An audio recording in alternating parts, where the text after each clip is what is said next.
안녕하십니까, 구독자 여러분. 저는 이제 40대 중반으로 넘어가고 있는 아이 하나를 키우고 있는 주부입니다. 젊었을 땐 그래도 제 하리를 찾아서 나름의 사회 구성원으로서 제 역할을 했었던 것 같은데, 아이를 키우다 보니까 제가 어떤 커리어 우먼이었었는지에 대한 기억이 사라지게 되네요. 여러분들도 육아를 하다 보니까 놓치는 게 많으셨을 것 같은데, 제 이야기에 공감을 해주실지 모르겠어요. 한 사람의 아내로 또 한 아이의 엄마로 살면서 잊고 있었던 저의 모습들을 되찾기 위한 제 이야기. 지금부터 한번 시작해 보도록 하겠습니다. 어릴 적부터 저의 별명은 공주였어요. 아빠가 항상 공주야 우리 공주하고 불러주셨거든요. 어릴 땐 그 말이 그렇게 좋을 수가 없었어요. 진짜 제가 진짜 공주라도 된 것 같은 기분이 들었으니까요. 지금 생각해보면 살짝 오글거리는 호칭이긴 했지만 그 별명이 싫었던 적은 한 번도 없었어요. 엄마는 지금이야 플로리스트라는 직업이 대중화됐지만 그 시절엔 흔치 않았던 일을 하셨어요. 아마 그 영향이 컸겠죠. 엄마는 꽤나 섬세하고 예민한 성격을 가지신 분이셨어요. 그렇다고 히스테릭한 사람이라는 뜻은 아니에요. 다만 아주 작은 것에도 신경을 곤두세우고 감정의 결을 섬세하게 살피는 분이셨죠. 그런 엄마의 기질 덕분인지 저는 어릴 때부터 조용한 성격을 갖게 됐어요. 쉽게 말해 분위기를 깨는 행동은 최대한 삼가고 최대한 차분하게 움직이려 노력했죠. 아마도 아빠가 저를 공주라고 부르셨던 것도 제가 그런 태도를 유지하니까 더 잘 어울린다고 느끼셨던 것 같아요. 그래서였을까요? 저는 정말로 공주처럼 행동하려 애썼어요. 말투 하나, 걸음걸이 하나에도 신경을 쓰고 화가 나도 속으로 삼키고 웃는 연습을 했죠. 지금 생각하면 그 나이에 왜 그렇게까지 했나 싶기도 하지만 그게 저만의 방식이었어요. 초등학교 때부터 저는 사립학교를 다녔어요. 부모님 두 분 다 늘 말씀하셨죠. 사람은 환경에 따라 만들어지는 거란다. 좋은 환경에 있어야 좋은 사람이 되는 거야. 라고요. 그래서인지 자연스럽게 엘리트 코스를 밟게 되었어요. 주변 친구들도 다들 비슷했죠. 누구는 대기업 회장의 아들이고, 누구는 병원 원장 딸이고, 또 어떤 친구는 연예인 부모를 둔 친구도 있었어요. 그렇다 보니 제가 집에서 공주 취급을 받는다 해도 학교에서는 특별할 게 없었어요. 저뿐 아니라 대부분의 아이들이 각자 집안에서 소중하게 자랐거든요. 누가 더 잘났느냐, 누가 더 대단하냐를 놓고 경쟁하진 않았지만 서로를 통해 자연스레 나는 어디쯤인가를 비교하곤 했어요. 저는 그 안에서도 조용히, 그러나 또렷하게 저만의 색깔을 유지하고 있었어요. 아빠는 중견 건설회사의 대표셨습니다. 그런데 더 대단한 건 아빠는 고등학교 졸업 이후 그 흔한 배경 하나 없이 맨몸으로 회사를 일구셨다는 거예요. 아빠 스스로 나는 진짜 흙수저도 아니야. 흙조차도 없었지. 라고 말씀하실 때가 있었는데 저는 그 말이 멋있었어요. 그 시절 그렇게 아무런 도움 없이 시작해 무언가를 이루기란 결코 쉬운 일이 아니었으니까요. 아빠는 외모도 성격도 굉장히 투박하셨어요. 한번 마음먹은 일은 무조건 끝을 봐야 직성이 풀리는 스타일이셨죠. 그래서 엄마와 처음 만났을 때도 좀 사건이 있었대요. 엄마가 선자리에 나가셨다가 아빠를 보고는 이 사람 너무 무식해 보인다며 거절하려 했다는 거예요. 아빠는 그걸 아시고도 포기하지 않으셨대요. 오히려 당당하게 말씀하셨죠. 나는 가진 게 없지만 손으로 할 수 없는 일은 없다고 생각합니다. 그리고요, 사람이 겸손한 것도 좋지만 자기가 가진 자리에 대해 자랑할 줄도 알아야 합니다. 그 말을 듣고 엄마가 흔들리셨대요.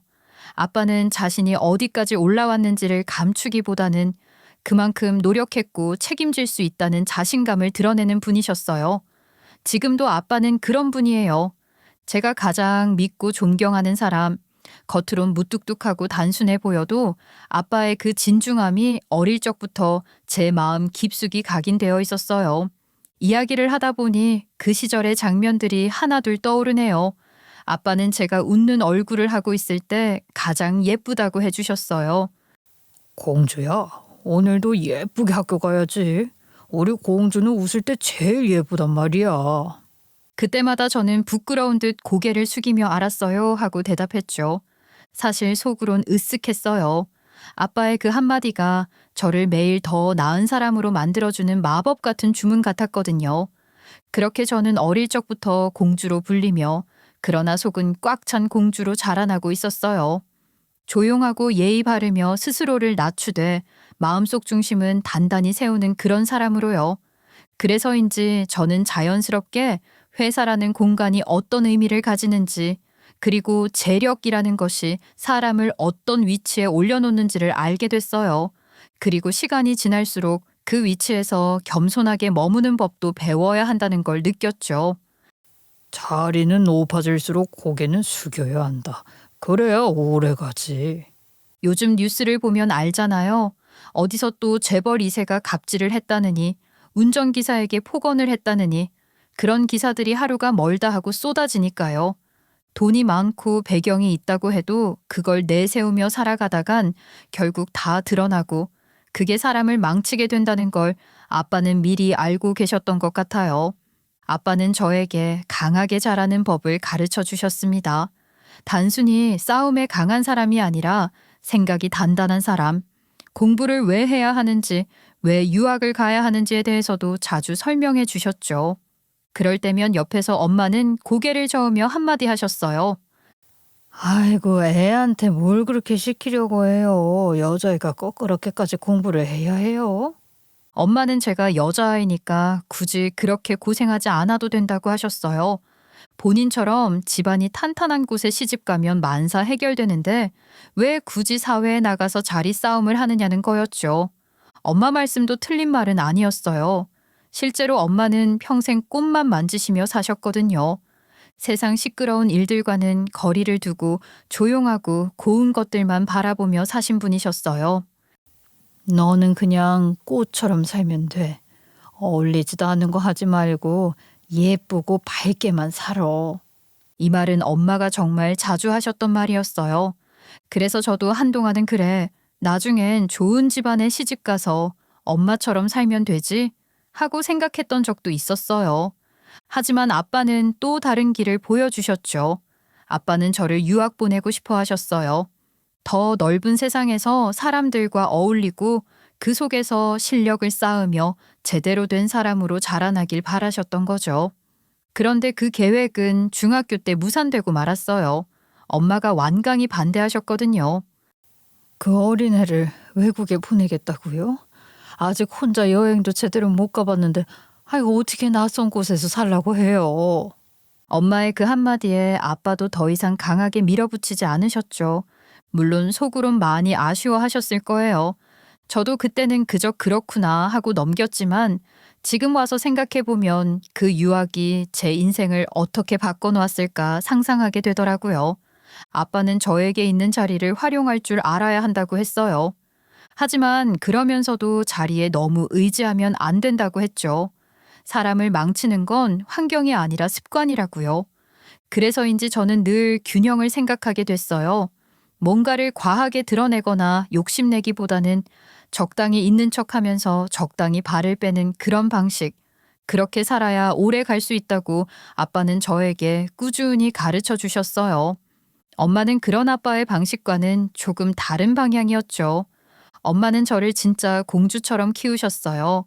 집에서는 늘 꽃이 가득했고 엄마는 하루도 거르지 않고 꽃장식을 만드셨어요. 그 꽃들로 제 머리 위에 화관을 얹어주시곤 했죠. 엄마는 제 방에도 항상 신선한 생화를 꽂아두셨어요. 라넌큘러스, 튤립, 수국 같은 꽃들이 매일 바뀌면서 저를 반겨주곤 했죠. 그 안에서 자라다 보니 저 역시 자연스럽게 아름다움에 민감해졌고 그 조용하고 우아한 분위기를 좋아하게 되었어요. 어쩌면 저는 그 두 사람 사이에서 절묘한 균형을 배우고 있었던 것 같아요. 아빠의 강함과 엄마의 여림, 아빠의 직진성과 엄마의 섬세함. 두 분 다 방식은 달랐지만 저를 정말 귀하게 여겨주셨어요. 덕분에 가족들의 사랑을 듬뿍 받으며 자랐어요. 어릴 적부터 사립학교를 쭉 다녔고 좋은 환경 속에서 학창 시절을 보냈죠. 물론 그렇게 자라났다고 해서 공부가 마냥 쉬웠던 건 아니었어요. 저도 나름 벽에 부딪히곤 했거든요.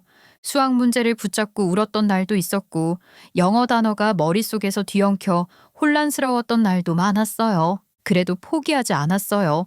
수업은 곧잘 따라갔고 스스로도 열심히 하고 있다는 자부심이 있었죠. 고등학교에 들어가니 친구들 대부분은 당연하다는 듯이 해외 유학을 준비했어요. SAT를 공부하고 IB나 AP 과정을 들으면서 하나둘씩 비행기표를 끊어 떠났죠. 넌 왜 유학 안 가? 집안이 못 사는 것도 아닌데 유학은 필수 아니야? 나는 그냥 엄마랑 떨어져 살 자신이 없어. 그 말에 친구들은 고개를 갸웃했지만 저에겐 그게 진심이었어요. 엄마 치맛자락 안에서 자란 저는 혼자 외국 땅에서 견디는 걸 상상만 해도 막막했거든요. 대신 저는 국내에서 알아주는 명문대를 목표로 삼았어요. 남들이 보면 왜 굳이 할지도 모르겠지만 저에겐 부모님의 체면도 중요했거든요. 그래서 공부를 정말 미친 듯이 했어요. 코피가 나도 손에 휴지를 감고 문제를 풀었고 잠이 쏟아질 땐 찬물로 얼굴을 씻으며 책상 앞에 다시 앉았어요. 그리고 결국 대한민국에서 손꼽히는 탑3 대학에 합격할 수 있었어요. 합격자 발표 날 아빠는 두 손을 번쩍 들며 환호하셨고 엄마는 울먹이며 저를 안아주셨죠.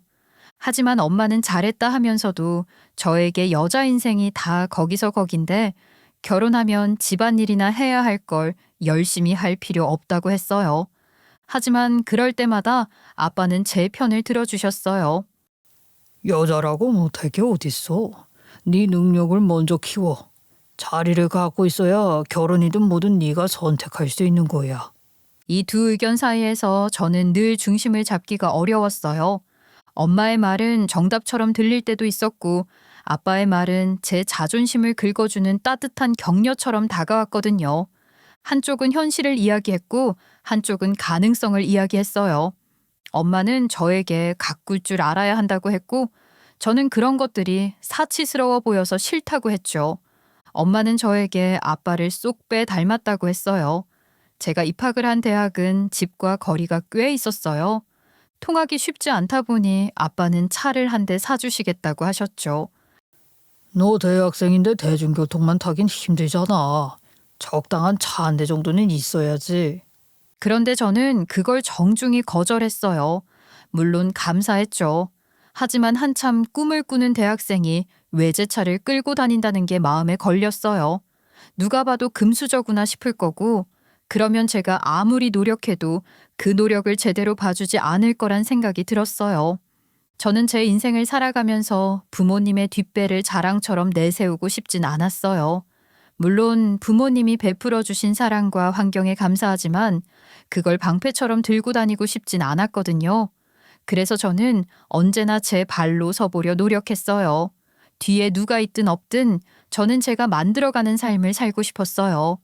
대학생이 되었을 때 제 주변 사람들은 제가 어떤 집안의 딸인지 전혀 몰랐어요. 제가 일부러 티를 내지 않았거든요. 가끔 친구들끼리 가족 이야기할 때도 저는 늘 조용히 있었거든요. 친구들은 종종 아르바이트를 같이 하자고 제안했어요. 같이 알바 뛰면 용돈도 벌고 돈 쓸 때 눈치도 안 보이고 좋지 않냐고요. 저도 고개를 끄덕이며 그 말에 동의했어요. 사실 아버지가 주신 카드가 있긴 했어요. 그걸 쓰면 한도 걱정도 없고 편하게 지낼 수 있었죠. 하지만 왠지 친구들과 있을 때 그 카드를 꺼내 쓰고 싶지는 않았어요. 괜히 적선하듯 뭐라도 사주면 어색해질 것 같았고 제가 가진 걸 과시하는 느낌이 들까봐 조심스러웠어요. 그래서 저는 아르바이트를 시작했어요. 체인으로 운영되는 화장품 매장이었는데 처음엔 정말 아무것도 몰랐어요. 어서 오세요. 이 한마디를 하는 것도 낯설고 쑥스러웠죠. 그런데 이상하게도 시간이 지나면서 그 일이 재미있어졌어요.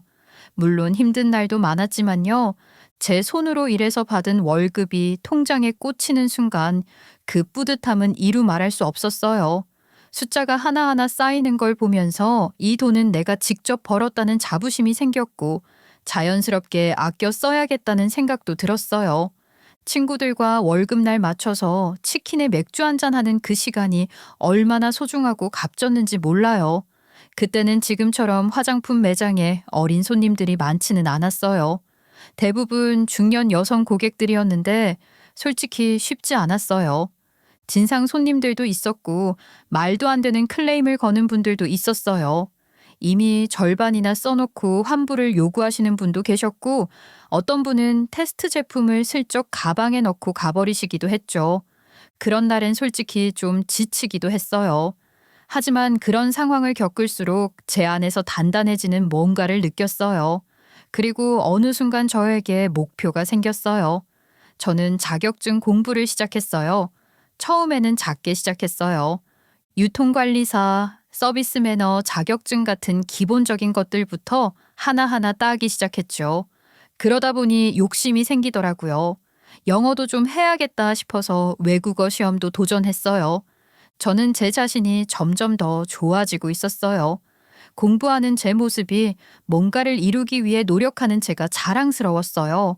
그래서 결국 대학을 졸업할 때쯤 제 손에 쥔 자격증은 무려 11개나 되었어요. 물론 모두 대단한 건 아니었어요. 사람들이 흔히 따는 자격증도 있었고 노력 끝에 따낸 외국어 관련 자격증도 있었죠. 그중 일부는 자랑스러워서 이력서에 꼭 넣고 싶을 정도였어요. 이 자격증들을 내세워 저는 취업을 할 수 있었어요. 첫 회사였지만 제가 정말 준비한 만큼 보상받는 기분이었어요. 그렇게 저는 사회인이 되었고 그 회사에서 지금의 남편을 만나게 되었어요. 제 남편은 딱 개천에서 난 용 같은 사람이었어요. 흔히들 그렇게 부르잖아요. 환경은 열악했지만 노력과 성실함으로 여기까지 올라온 사람. 처음에는 남편이 서울에 있는 좋은 대학에 합격했지만 형편 때문에 장학금이 나오는 지방 국립대를 선택했다고 했어요. 그 이야기를 들었을 때 저는 오히려 더 감동받았어요. 솔직히 형편 때문에 좋은 대학을 포기한 것이 아깝지 않냐고 남편에게 물어봤었거든요. 근데 남편은 저에게 공부는 어디서든지 할 수 있는 거 아니냐고 등록금이 부담이 되는 상황에서 좋은 학교에 간다고 달라지는 건 없는 것 같다고 하더라고요. 부모님께서 지신빚도 있고 돈도 빨리 벌고 싶었다고 말을 하는데 사람이 성실하긴 하구나 하는 생각을 할 수 있었어요. 그러니까 그 말이 얼마나 진심이었는지 저는 느낄 수 있었어요. 남편의 시댁 형편은 정말 어려웠어요. 빚도 있었고 살림살이 하나하나가 검소함을 넘어서 빠듯하다는 느낌이었어요. 그런 집안 형편을 알면서도 저는 이상하게도 남편에게 점점 더 빠져들었어요. 사람 자체가 단단했고 무엇보다도 책임감이 강했거든요.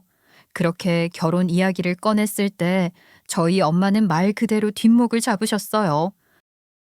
아니, 지금 제정신이니? 네가 왜 그런 집안에 시집을 가려고 해? 딱 봐도 평생 빚 갚다 끝나게 생겼는데 여자는 무조건 자기보다 돈 많은 남자 만나야 돼. 그래야 편하지. 너는 왜 굳이 거꾸로 가니? 엄마의 반대는 예상보다 훨씬 강했어요. 저한테 결혼은 현실이라고 사랑 하나로는 못 버티는 게 인생이라고 하시더라고요. 하지만 아빠는 달랐어요. 아버지는 남편을 만나보더니 남편이 하는 말 한마디 한마디에 진정성이 느껴지고 성실해 보인다는 것이었죠. 그런 사람을 만나면 나중에 어떻게 해서든지 성공을 할 수 있고 굶어 죽을 일은 없다고 했어요. 나는 저 친구 마음에 든다. 가진 게 없으면서도 절대 구차하지 않고 말 한마디에도 신중함이 있어. 회사에서도 평판이 좋다고 하던데 저런 사람 드물다. 저 자리까지 올라온 거 하나만 봐도 보통 사람은 아니야. 의지도 노력도 다 있는 사람이야. 그래서 그 성실함이 무서운 거야. 빚도 모른 척 할 줄 알아야 사는 거지. 아휴, 저렇게 착실한 사람은 온갖 짐을 혼자 다 짊어지고 사려 할 거야. 엄마, 나 결혼할 거야. 안 되면 그냥 짐 싸서 나갈게. 너는 지금 그게 말이라고 하는 거니? 가족 두고 나가겠다는 거야? 그 사람이랑 있으면 어떤 걸 해도 괜찮을 것 같아. 빚이든 뭐든 같이 갚아가면 되잖아. 그 말에 엄마는 더 이상 아무 말도 못 하셨고 결국 긴 침묵이 흘렀어요. 제 이야기를 전부 들은 남편은 제게 고맙다고 했어요. 내가 가진 게 없는데도 이렇게 믿어줘서 정말 고마워. 내가 평생 잘할게. 그렇게 엄마와의 냉전이 시작됐죠. 엄마는 죽어도 그런 집에 시집을 보낼 수 없다고 머리까지 싸매고 누우셨고 아빠는 별 말씀이 없으셨어요. 저도 이번에는 고집을 굽히지 않으니 아빠가 조용히 말씀하셨어요. 지참금을 좀 마련해 줄 테니까 시댁 빚을 갚는데 보태 쓰라고요. 저는 깜짝 놀라서 아니라고 했죠. 너무 큰 돈이다. 우리 둘이 잘 갚을 수 있다고 말입니다. 하지만 아빠는 하나뿐인 딸을 시집 보내는데 그 정도는 당연히 해줄 수 있다면서 고생 없이 시작했으면 좋겠다고 하셨어요. 시댁에서도 역시 처음에는 완강히 거절을 하셨지만 단호한 아버지의 말에 그 돈을 받으셨죠. 제가 이 결혼을 정말 원해요. 저희 엄마 아빠가 주시는 것도 결국에는 제가 드리는 거니까 제발 받아주세요. 그렇게 시댁의 빚을 정리한 뒤 저희는 결혼할 수 있었어요. 결혼식 날 아빠는 환하게 웃으며 제 손을 꼭 잡아주셨어요. 저에게 행복하며 사람 잘 고른 것 같다고 말을 해주셨습니다. 하지만 엄마는 그 이후에도 남편을 향해 늘 궁시렁거리셨어요. 결혼 후에 가지게 된 식사 자리에서도 슬쩍슬쩍 말하셨죠. 우리 딸 아깝지 않니? 뭐 하나 부족한 게 없는 애인데. 맞습니다. 제가 과분한 사람을 만났죠. 어머님이 저한테 이런 딸 주셔서 제가 더 감사합니다. 그 말이 얼마나 진심이었는지 저는 느낄 수 있었어요. 남편은 그렇게 늘 웃으면서도 자기 자리를 지킬 줄 아는 사람이었고 저는 그런 남편이 늘 자랑스러웠어요. 주변에서 뭐라고 하든 저는 남편과 함께하는 삶이 따뜻하고 단단하다고 느꼈어요. 그리고 그렇게 저희의 결혼 생활은 시작되었죠. 저희 부부 사이는 꽤 좋았어요. 아이를 낳고 기저귀를 갈고 밤새 열이 나는 아이를 안고 달래던 그 시절에도 남편은 늘 묵묵히 제 곁에 있었죠. 제가 직장을 그만두고 집안일에 매진하게 되었을 때도 남편은 한 번도 불평하지 않았어요. 성실하게 출근했고 제 손에 돈을 꼭 쥐어주었어요. 그걸로 생활비를 정리하고 아이 물건을 사고 때로는 남편에게 좋아하는 간식을 챙겨줬죠. 시댁 역시 무리한 부탁은 하지 않았어요. 돈을 빌려달란 말도 아이를 맡기란 말도 명절에 억지로 불러내는 일도 없었어요. 그래서 저는 결혼 생활이라는 게 이런 거구나 싶었어요. 누구 하나 억울하지 않고 서로를 존중하면서 사는 삶. 부족하지만 따뜻하다고 느꼈죠. 하지만 이상하게도 남편은 점점 주눅이 들어갔어요. 처음엔 그저 피곤한 줄 알았는데 갈수록 표정이 어두워지더라고요. 저에게 우리 집에서 밥만 먹으면 심장이 뛴다고 했어요. 처음엔 장난처럼 들렸지만 그게 진심이라는 걸 알게 된 건 본가 식탁에서였어요. 남편은 편식이 심했어요. 어릴 때부터 김치보단 장조림, 나물보단 계란말이를 좋아했죠. 엄마는 그런 남편을 보며 늘 잔소리를 하셨어요. 아이고 김서방 그 나이에 편식은 무슨. 네 어머니는 뭘 먹이고 키우신 거야. 그 말에 남편은 젓가락질을 멈췄고 저는 얼른 말을 돌리려 했지만 분위기는 이미 싸해졌죠. 식사를 마치고 집으로 돌아오는 길 남편이 말했어요. 장모님 앞에만 서면 숨이 막혀. 진짜 가슴이 터질 것 같다고. 나 이러다가 정신병 올 것 같아. 저도 속상했어요. 남편 말이 틀린 건 아니었거든요. 엄마는 섬세하면서도 예민한 사람이었어요. 그 예민함이 사랑으로 나올 때는 따뜻했지만 남을 평가할 땐 너무 날카로웠어요. 그래서 남편 말에 공감하면서도 한편으론 난감했어요. 그래도 우리 엄마인데 또 하지 말라고 말을 해도 안 듣는데 어떻게 해야 하나 싶었죠. 영영 안 보고 살 수도 없는 친정이니까 저는 결국 남편을 두고 혼자 친정에 가는 일이 많아졌어요. 아이와 함께 가서 밥 먹고 잠깐 얼굴 보고 오는 시기였죠. 그런데도 엄마는 늘 툴툴거리셨어요. 사위놈은 대체 뭐하는 놈이야? 우리 집에서 받아먹은 게 얼만데 얼굴 한번 안 비추고. 그 말이 싫었어요. 정말 싫었어요.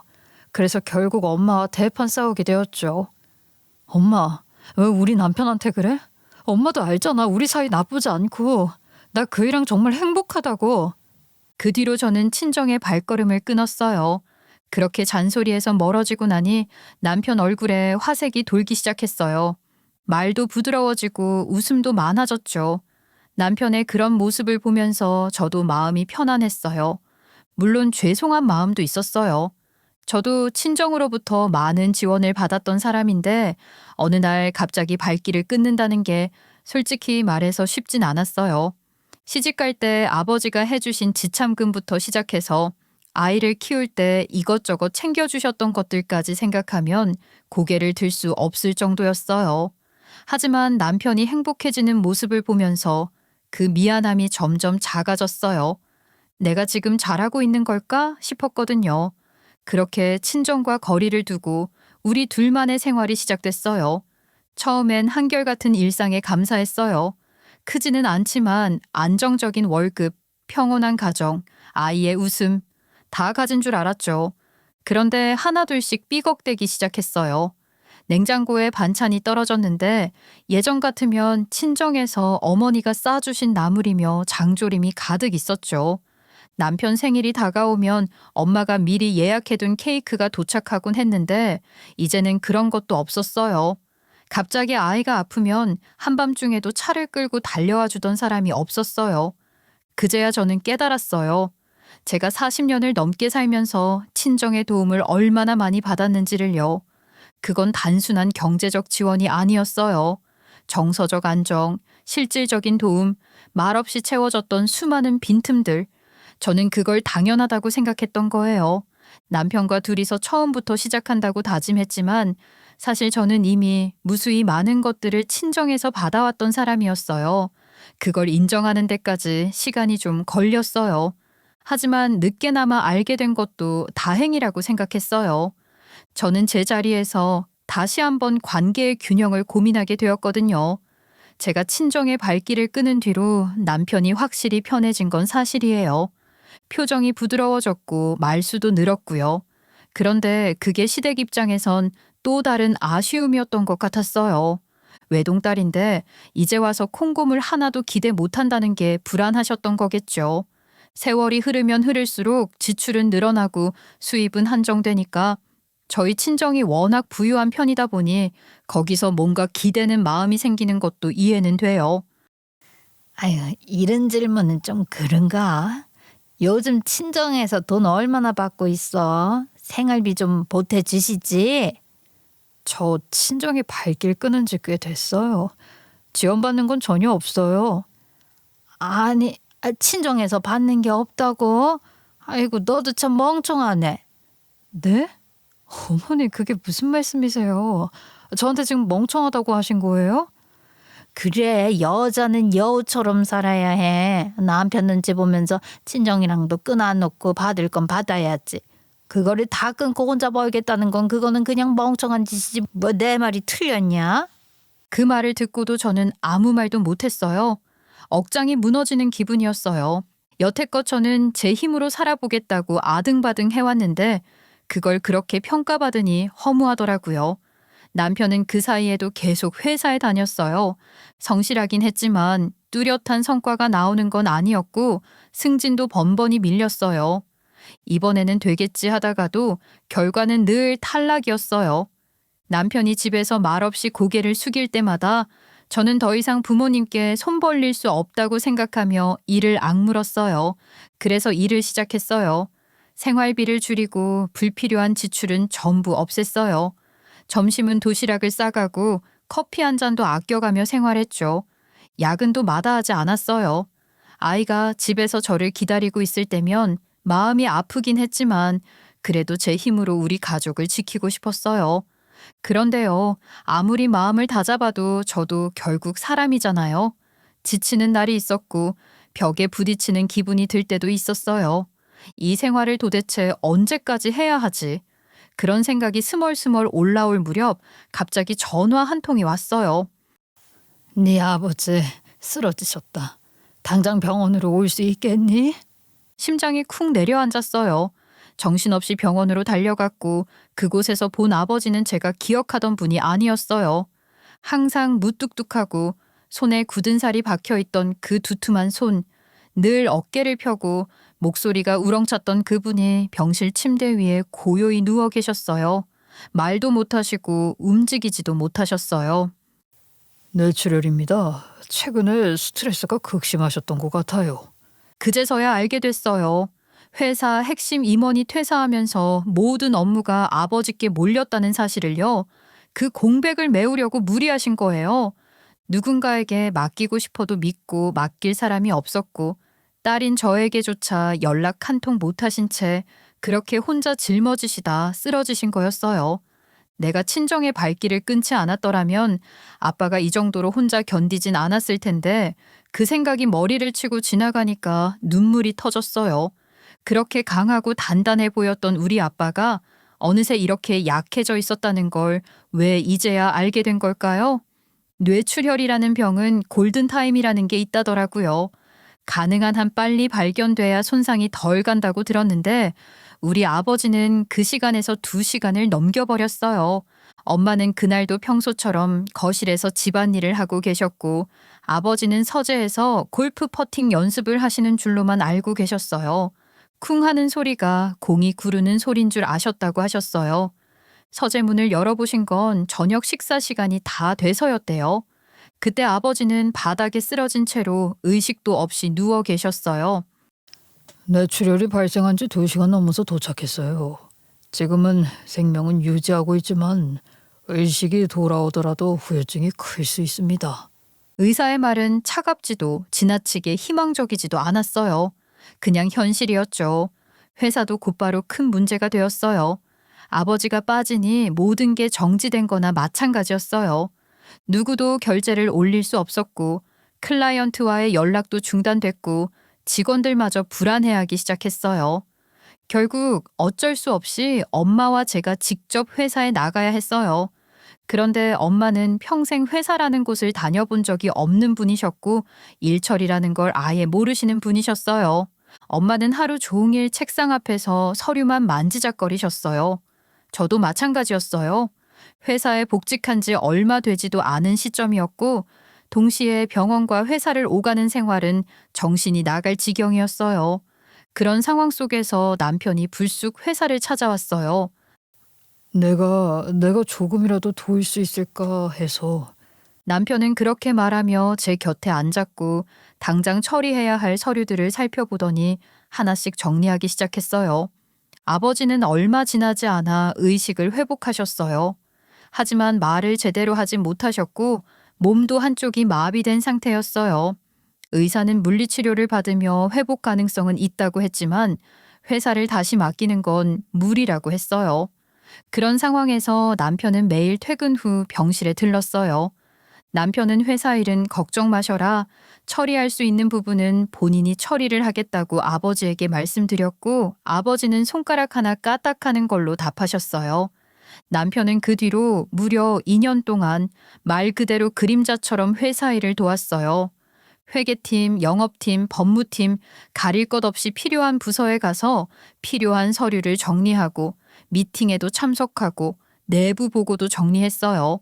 직원들도 하나둘씩 그를 사장님처럼 따르기 시작했죠. 그리고 정확히 2년이 지난 어느 날 아버지께서 변호사를 통해 제게 말씀을 전하셨어요. 우리 사위를 대표이사 자리에 앉히고 싶다. 처음 들었을 땐 저도 엄마도 입을 다물지 못했어요. 제가 진심이냐고 아버지를 향해 묻자 아버지는 당연하다는 듯이 고개를 끄덕이셨습니다. 이만큼 내 마음에 들게 일하는 사람도 드물다. 그리고 우리 사위는 내가 2년간 봤다. 성실하고 무도운하고 사람을 헤아릴 줄 아는 놈이야. 회사를 맡겨도 후회 없을 것 같다. 사위에게 주는 게 아니라 너를 위한 일이야. 너도 이제 내조 잘하라고. 그 말을 들으니 눈물이 핑 돌았어요. 마음 한켠이 뭉클해지면서도 죄송스러운 마음도 들었어요. 병실에서 그 말을 들은 남편도 머리를 깊이 숙이며 감사하다고 말을 했습니다. 그렇게 해서 남편은 대표이사에 오르기 위한 법적 절차를 하나씩 밟기 시작했어요. 이사회 동의도 받았고 실무진과도 조율을 마쳤고요. 아버지의 사무실 바로 옆에 새롭게 마련된 대표실 문 앞에 남편의 명패가 걸리던 날, 저는 괜히 뭉클한 마음에 대표실 앞에서 한참을 서 있었어요. 그리고 그날 오후 남편이 대표실로 저를 불렀어요. 사장님이나 앉을 법한 커다란 의자에 앉은 남편은 책상 서랍을 열어 무언가를 꺼내더니 제 앞으로 조용히 내밀었어요. 서류 한 장이었어요. 순간 익숙한 인쇄 형식에 눈이 멈췄어요. 이혼 신청서. 순간 세상이 멈춘 듯 했어요. 그렇게 믿었던 사람에게 그런 말을 들으리라고는 정말 단 한순간도 상상한 적이 없었거든요. 이게 뭐야? 지금 내가 뭘 받아보고 있는 거야? 제가 떨리는 손으로 서류를 들고 물었을 때 남편은 책상에 기댄 채 한쪽 다리를 꼬고 앉아 있었어요. 손에는 볼펜을 들고 돌리더니 너무나도 뻔뻔하고 당당하게 말했죠. 한글 못 읽는 거 아니잖아. 거기 써있네. 이혼 서류라고. 이혼하자. 그 말이 떨어지는 순간 제 심장은 그대로 얼어붙는 것 같았어요. 손끝부터 발끝까지 전율이 오더니 온몸이 달달 떨리기 시작했어요. 제 입에서는 거의 탄식에 가까운 소리가 새어나왔죠. 갑자기 이혼은 무슨 이혼이라는 건지, 제가 무슨 귀책 사유를 저지른 것도 아니었고 우리 둘 사이에 문제는 없다고 생각을 했어요. 우리 가족을 위해서 근 몇 년 동안 열심히 노력을 해주었던 남편이었고 저 역시 우리 가족의 평화를 위해서 바깥 일을 하면서 돈을 벌었던 사람이었는데 갑자기 이혼이 무슨 말이냐고요? 너무나도 멍해져서 제가 제대로 인지를 못하고 있자 남편은 한 손으로 귀를 후벼파며 아무렇지도 않게 대답했어요. 아이, 뭘 그렇게까지 충격을 받고 그래? 진짜 너는 모르는구나. 내가 그동안 어떻게 살아왔는지 한 번이라도 생각해 본 적은 있어? 저는 말없이 남편을 바라봤어요.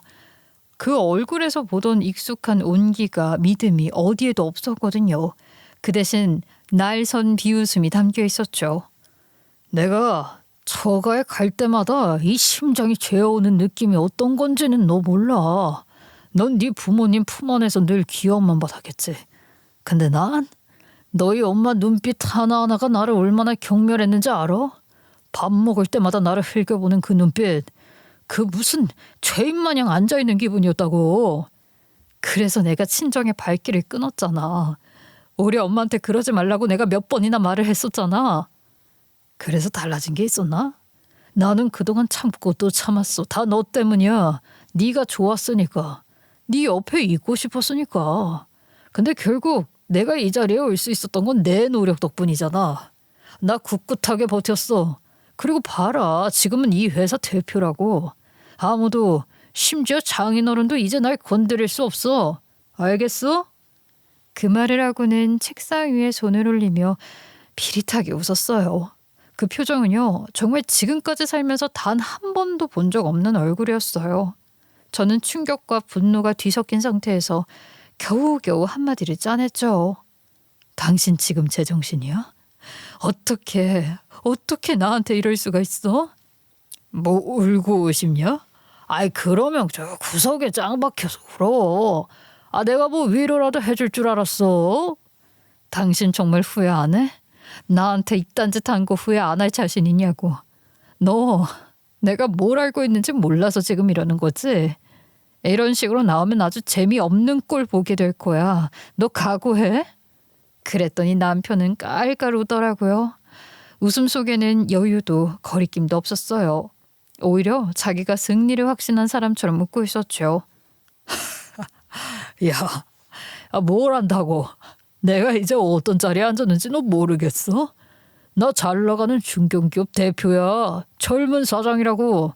나이 40에 이런 자리까지 올라온 사람 너 주변에 있긴 해? 난 지금 주가도 최고고 사업도 잘 되고 있어. 이제 누가 나한테 감히 누구네 집 사위니 뭐니 모르겠어. 지금까지 이런 속내를 숨기고 어떻게 살았던 거니? 소름이다 정말. 이제 와서 소름이면 어쩔 건데. 일은 다 벌어졌는데. 아이, 그리고 말이야, 네가 위자료라도 받고 싶으면 지금이라도 정신 차려. 잘 보이려고 노력하는 게 좋을걸. 위자료? 그 말을 듣는 순간 남편이 하는 말이 단순한 감정 싸움이 아니라 치밀하게 계산된 계획이라는 걸 느꼈어요. 이혼은 장난이 아니었어요. 남편은 진심이었어요. 그리고 이제 저를 이겨야겠다는 의지가 뚜렷한 사람처럼 보였죠. 그 순간부터 저도 마음이 싸늘해졌어요. 이 사람은 더 이상 내가 알던 남편이 아니구나 하는 생각이 들었고, 그가 대표실에 앉아 미소를 짓고 있을수록 제 안에서 끓어오르는 감정이 차갑게 굳어가기 시작했어요.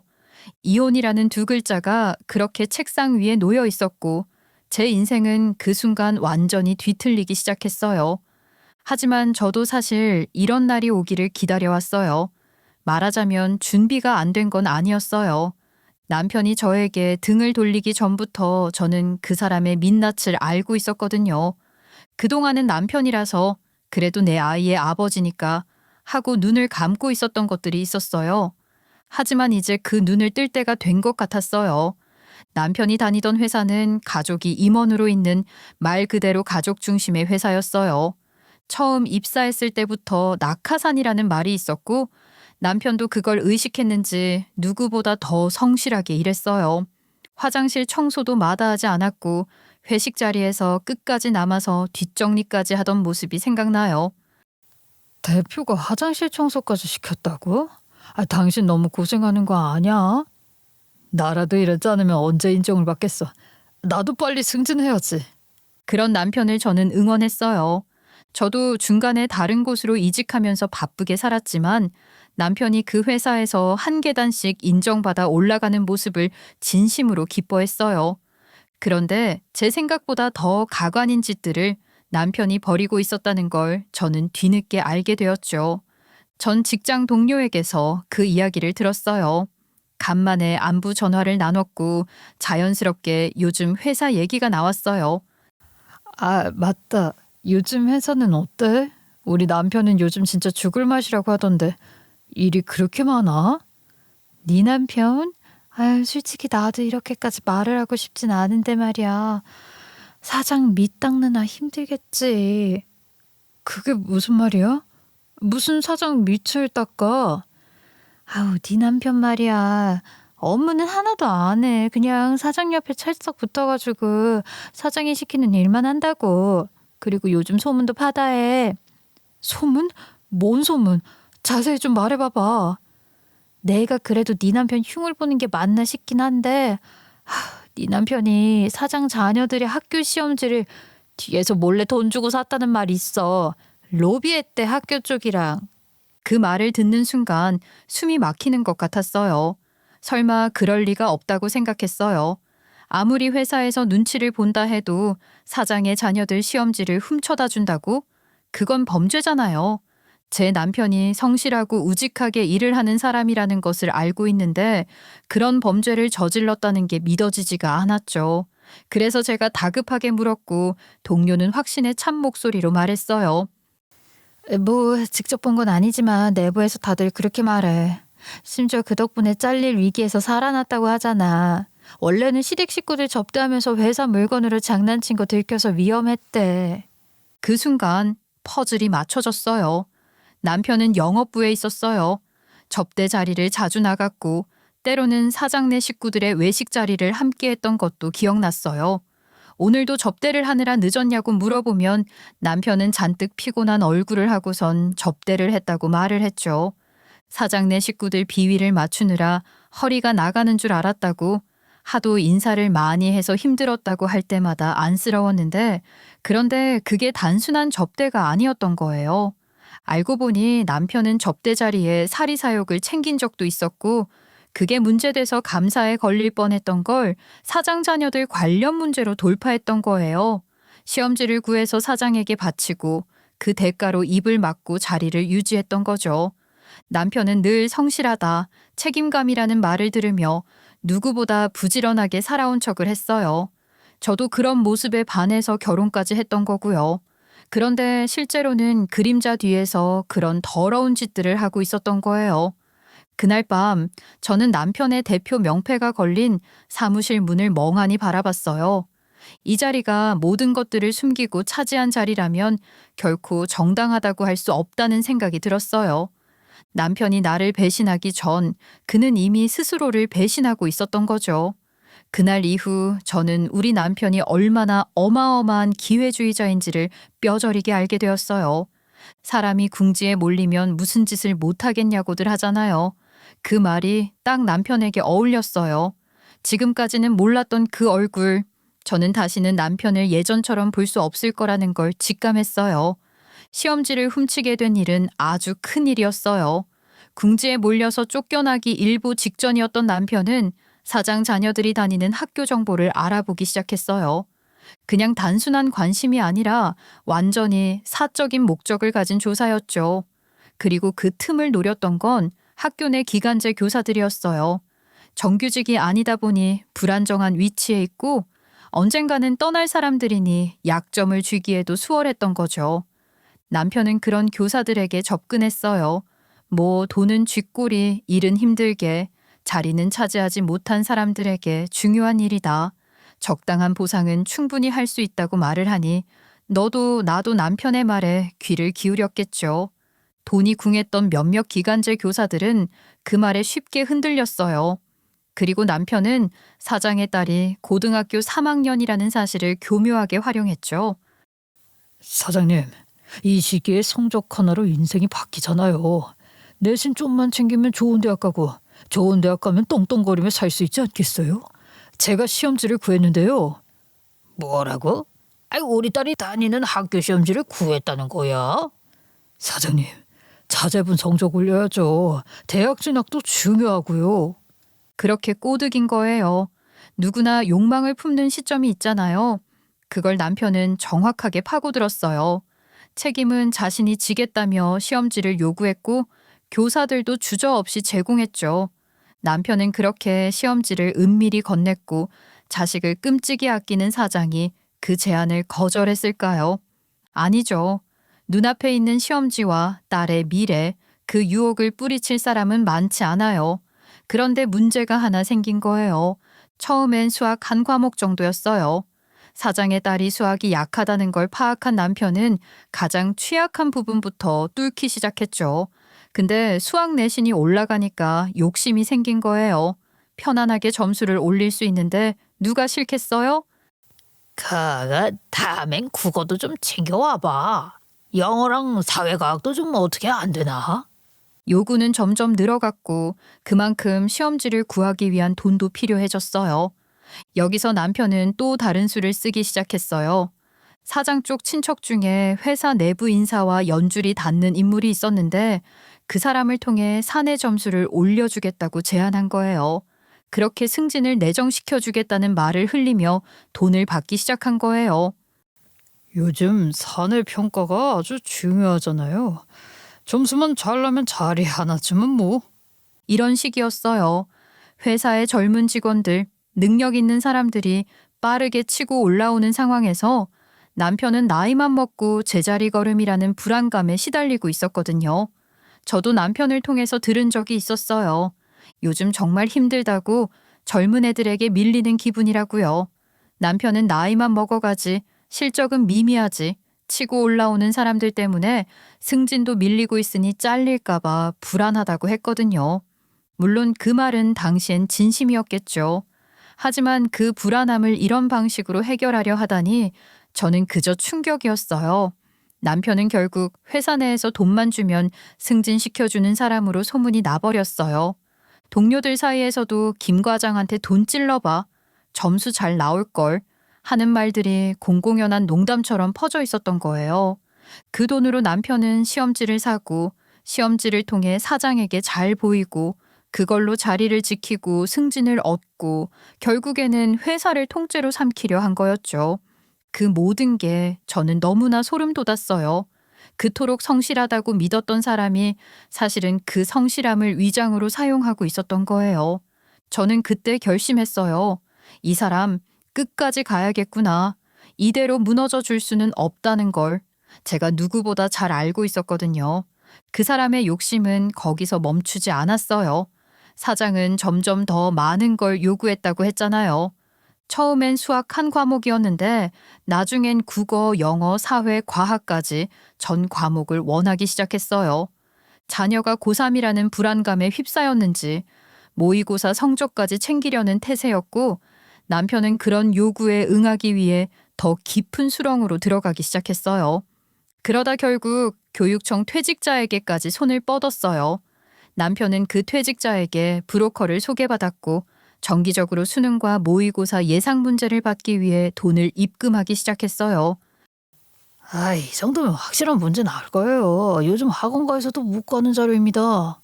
브로커가 그렇게 말했고 남편은 별 의심 없이 그 봉투를 받아들였죠. 그날 저는 뭔가 이상하다는 촉이 들었어요. 어느 날 남편이 약속이 있어서 저녁은 밖에서 먹을게 라고 말했는데 그 말이 유난히 귀에 걸렸어요. 처음에는 이 모든 이야기를 동료를 통해서 들었기 때문에 적어도 무슨 거래를 하러 가는 건 아닐까 하는 생각이 들었어요. 그래서 조용히 뒤를 쫓기로 했어요. 남편은 정장을 차려입고 나갔고 저는 멀찍이 따라붙었어요. 그렇게 도착한 곳은 조용한 주차장이었고 거기서 남편은 어떤 남자에게 노란색 서류 봉투를 건네받았어요. 그 장면을 저는 휴대폰으로 촬영했어요.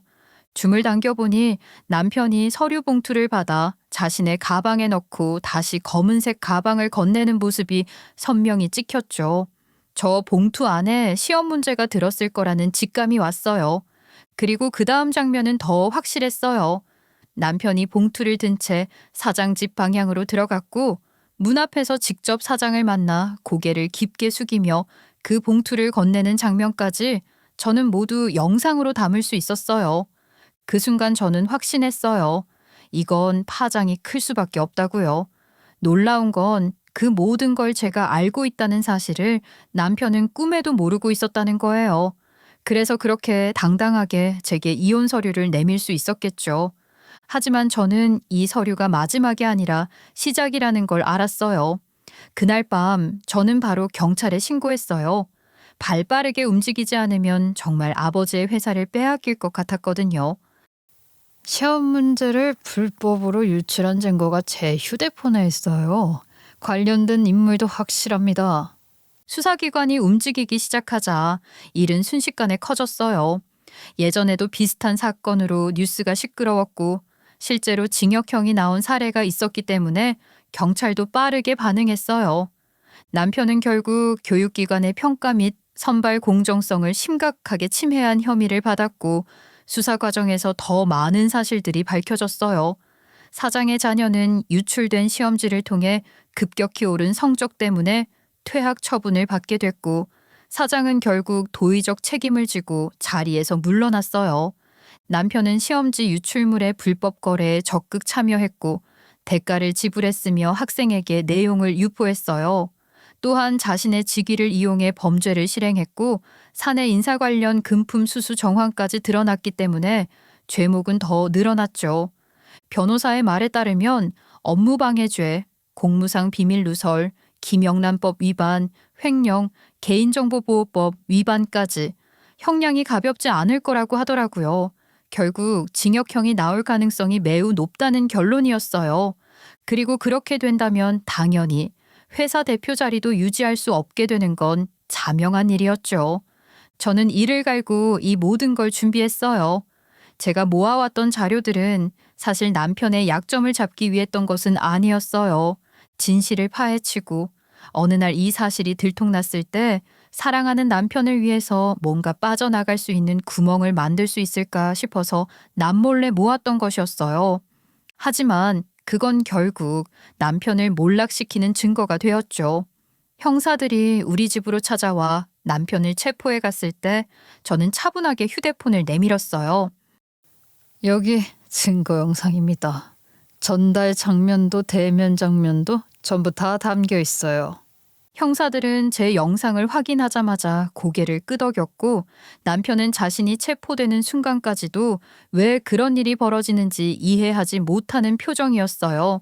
그리고 결정적인 증거 하나가 더 있었죠. 사장 자녀의 갑작스러운 성적 상승.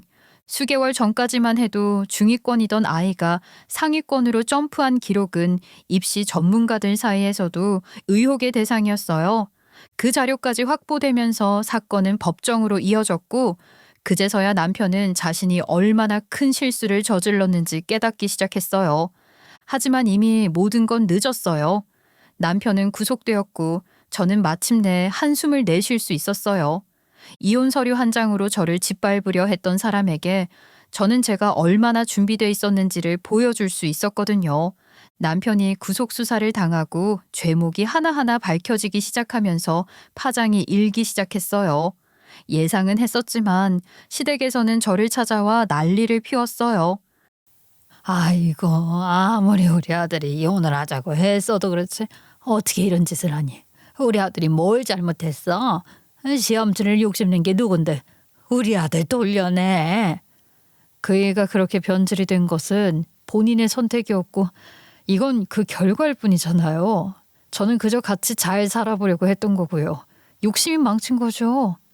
우리 아들 어떡하냐. 사장 자리에서도 밀려나게 생겼고 감옥까지 가게 생겼는데. 자업자득이에요. 욕심으로 일을 그르친 자업자득. 저는 더 할 말 없습니다. 이혼도 예정대로 할 거고요.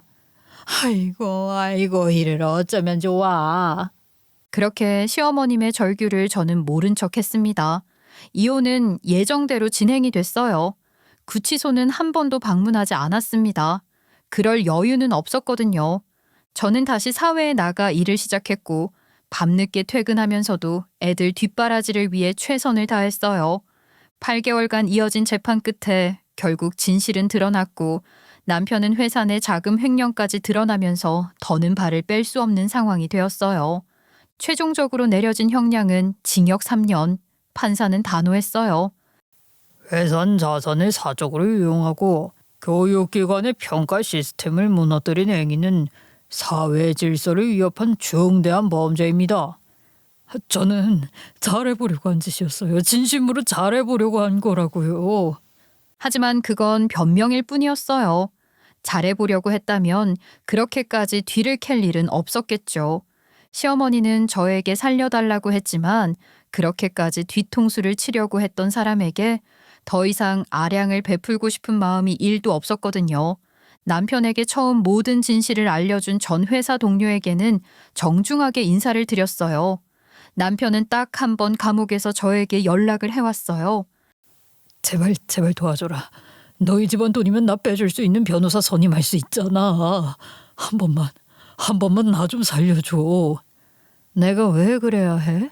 이런 하찮은 인간에게 내 정성과 노력까지 써야 할 이유가 없잖아. 아니 우리 그리고 이혼했잖아. 저는 더 이상 응답하지 않았어요.